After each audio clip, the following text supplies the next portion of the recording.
semana antes do Calvário, Jesus foi recebido com festa em Jerusalém. Por que as pessoas que o amavam e o reconheciam não se manifestaram no dia do julgamento, quando gritavam: "Crucifica-o"?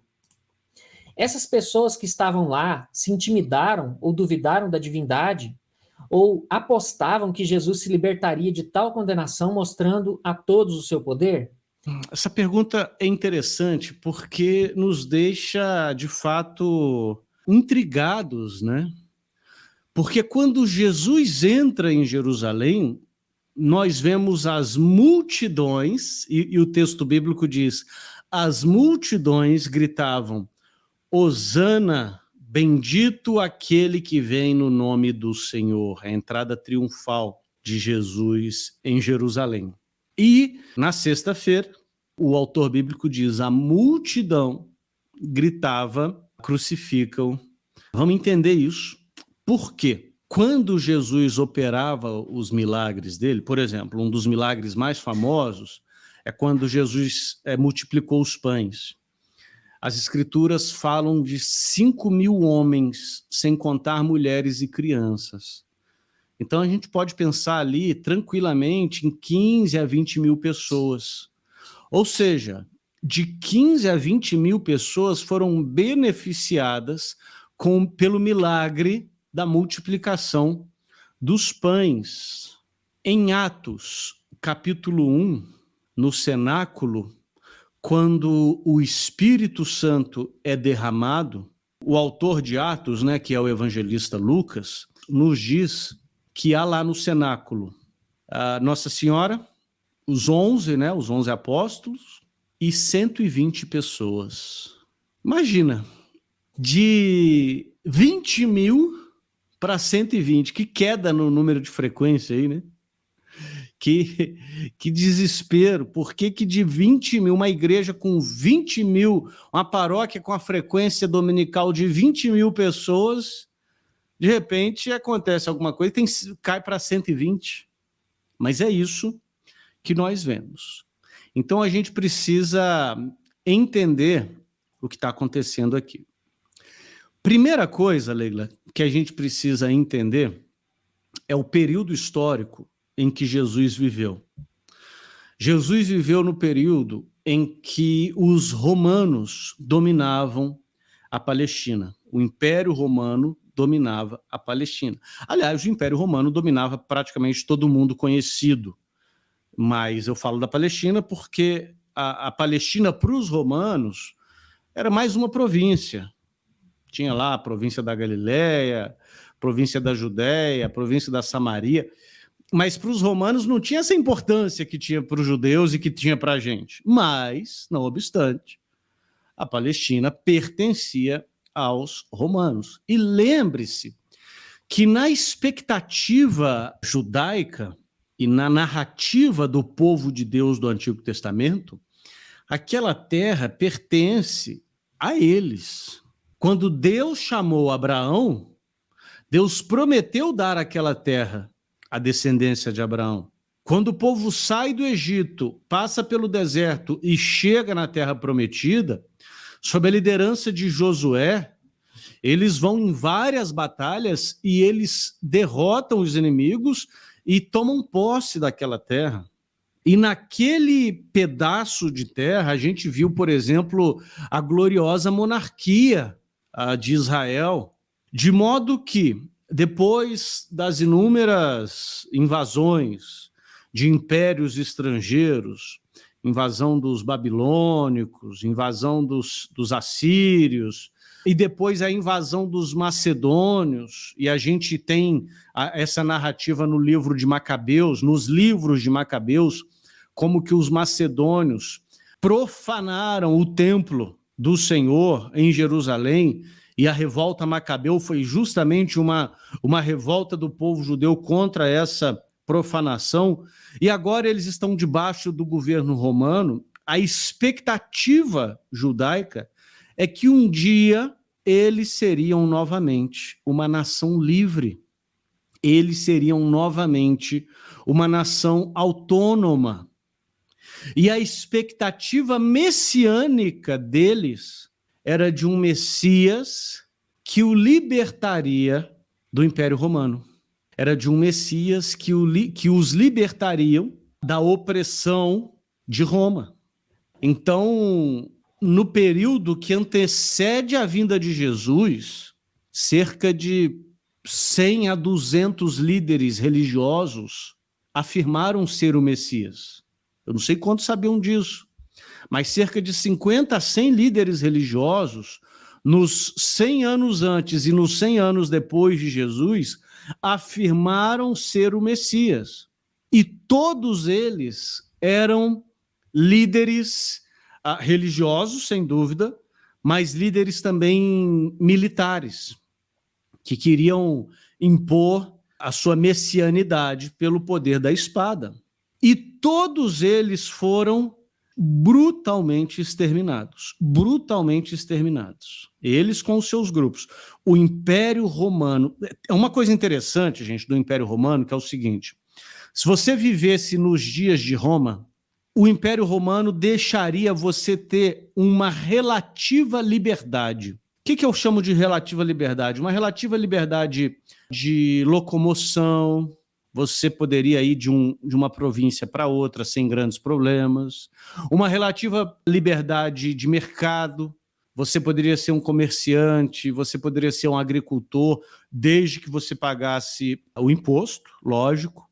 E, inclusive, uma relativa liberdade de culto. A gente sabe que no Império Romano o imperador era deificado, mas não era uma coisa assim que o Império Romano imporia sobre as pessoas de maneira ostensiva. Eles sabiam que era melhor ter o povo pacificado e tranquilo do que revoltas. Como eu disse, a revolta macabeu foi justamente porque profanaram o templo. Então a gente percebe nos evangelhos o tempo todo os líderes judaicos com um trânsito muito grande com os governadores romanos das províncias. Por quê? Porque eles tinham essa certa liberdade. Mas não me venha você com gracinha de querer se insurgir contra o império. Não me venha você querer se separar do império, declarar independência. Você tem uma relativa liberdade de locomoção, de atividade econômica, de religião, mas você tem que ser submisso a Roma.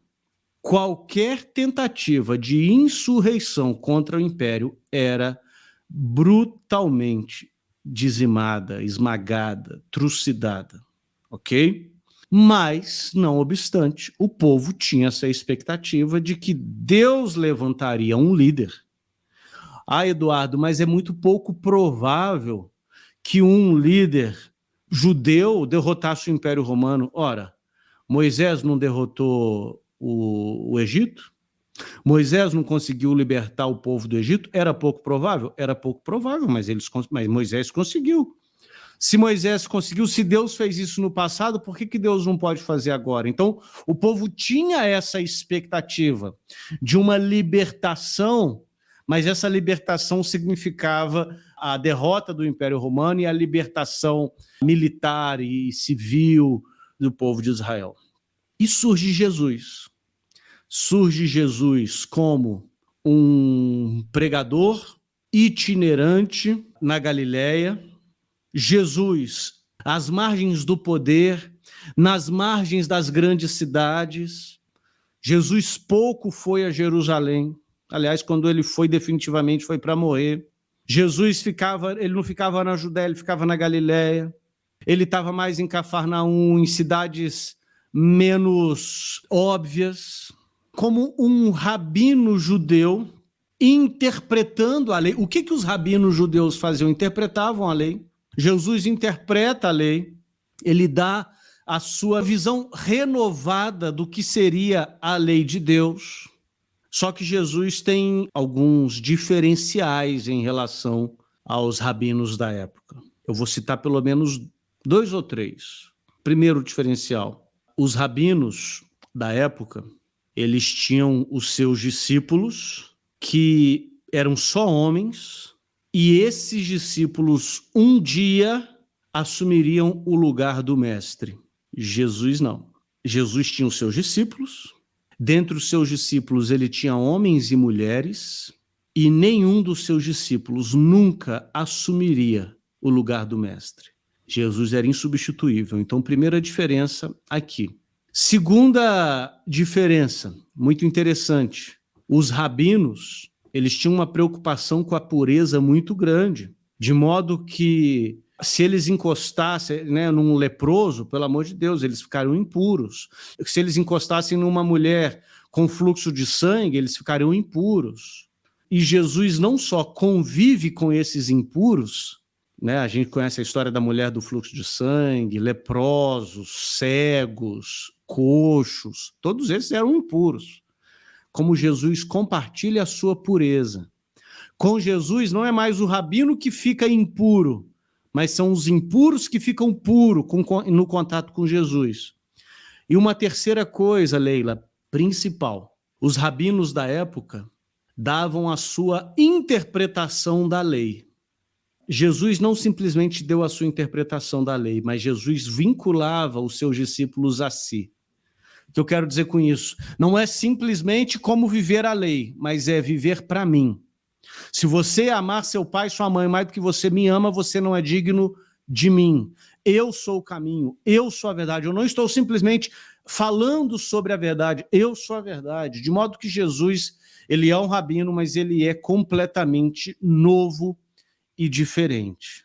E quando ele conversa com a mulher samaritana, em João 4, a mulher samaritana diz assim: eu sei que virá o Messias.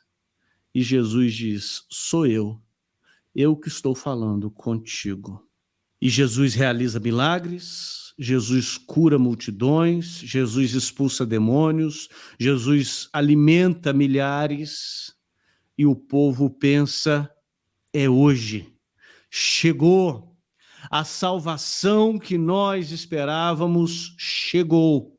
E no domingo, que hoje nós chamamos de domingo de Ramos, no domingo que antecede a Páscoa judaica, Jesus entra em Jerusalém montado num jumentinho. E é interessante, Leila, você saber o seguinte: o que a Páscoa celebrava? A Páscoa celebrava a libertação do povo do Egito. Ora, a Páscoa celebrava um momento que o povo era subjugado por outra nação e foi libertado. Qual que era a semana mais provável de ter uma revolta judaica? Na semana da Páscoa.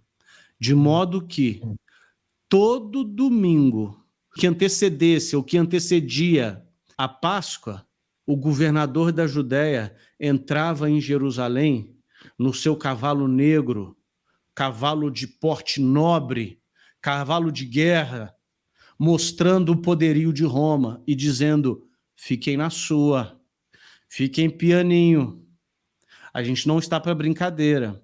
Naquele domingo, que hoje nós chamamos de domingo de Ramos, Pôncio Pilatos entra em Jerusalém, no seu cavalo negro, imponente, bonito, forte, alto e com sua comitiva militar, deixando claro para os judeus de Jerusalém que vocês podem celebrar a Páscoa de vocês, mas não se empolguem muito. Não me venham com revoltas ou com insurreições. Do outro lado da cidade, entra Jesus, montado não num cavalo de guerra, mas num jumentinho. Imagina a cena, gente, é quase cômica. De um lado, um líder militar, de outro, um Messias de Nazaré, montado num jumentinho. Mas o povo sabia do que esse suposto Messias, né? Eu vou dizer suposto porque até então era a expectativa que eles tinham. O povo sabia do que esse suposto Messias tinha feito. Ele tinha curado, ele tinha restaurado vista aos cegos, ele tinha feito o coxo andar, ele tinha expulsado demônio, ele tinha multiplicado o pão, ele tinha dito que era o Messias, ele ensinava como ninguém outro. E ele entra montado num jumentinho, como um líder militar? Não, como um rei humilde. E o povo abana, né, acena com os seus ramos, que na época era uma forma de você aclamar um líder, dizendo: Hosana, bendito que vem no nome do Senhor. Mas é nessa semana, Leila, que Jesus deixa bem claro, por exemplo, uma frase que ele disse nessa semana: o meu reino não é desse mundo. É nessa semana que Jesus desafia os líderes judeus da época, apontando e escancarando a pecaminosidade desses líderes, os conchavos desses líderes. É nessa semana que Jesus diz: o reino de Deus não será um reino militar, não será um reino desse mundo, mas o reino de Deus já chegou. E essas frases de Jesus, por serem mal compreendidas pelas autoridades da época e pelo povo em si, que queria uma libertação militar imediata, geraram no povo uma rebeldia muito grande, de modo que, quando os líderes judeus, que já viam em Jesus sinais de blasfêmia, por que sinais de blasfêmia? Jesus disse: eu e o Pai somos um. Jesus disse: antes de Abraão existir, eu sou. De modo que essas frases, se não forem verdade, são muito graves. Se eu disser eu e o Pai somos um, vocês vão achar que eu endoidei. Se eu disser que eu sou o próprio Deus encarnado, vocês vão achar que eu endoidei. Então, diante dessas frases de Jesus, os líderes judaicos, dessa acusação de suposta blasfêmia, eles entregam Jesus para ser crucificado, né? Lembrando que quem crucificou Jesus não foram os judeus, foram os romanos. A crucifixão era uma pena de morte romana. Diante disso, diante de o povo que aclamou Jesus, vendo Jesus sendo espancado, preso, cuspido e falando: ele não vai fazer nada? Porque eu não sei se você se lembra, Leila, quando Jesus era interrogado, ele ficou quieto. O povo não perdoou. O povo viu Jesus sendo espancado, sendo cuspido, sendo humilhado, colocaram uma coroa de espinhos na cabeça dele, debochando dele, batiam na cabeça dele com um pedaço de pau, e o povo pensou: ele não vai fazer nada? Ah, não, não é esse que nós estamos esperando. Não é esse. A gente se enganou. E já que ele nos enganou, crucifica-o, crucifica-o, crucifica-o. 2 lições, Leila, para a gente levar para casa. Primeira, cuidado com o clamor da multidão. A voz do povo não é a voz de Deus. A multidão é volátil, é volúvel, a multidão vai para onde o vento sopra, e se a gente seguir a multidão, a gente pode terminar muito distante de Deus. A multidão queria uma libertação no aqui e no agora. A multidão queria um líder militar. Primeira lição para a gente levar para casa é essa. Segunda lição: Jesus não foi morto. Jesus deixou-se matar. Jesus deixou-se matar. E ele não derrotou, naquele momento, a Pilatos, o imperador, mas ele derrotou a própria morte. Jesus venceu a morte. Ele ressuscitou. Jesus deixou-se matar porque aquela morte não foi uma execução romana. Aquela morte foi um sacrifício de amor. Aquela morte foi um sacrifício de amor. Ele ressuscitou e ele derrotou a morte, o diabo e o pecado. Hoje eu pergunto: cadê o Império Romano? Ficou para trás. Cadê os grandes impérios da antiguidade? Ficaram para trás. E posso te falar uma coisa? Todos os reinos do presente um dia ficarão para trás. Vai haver um dia em que todos os reinos do mundo passarão.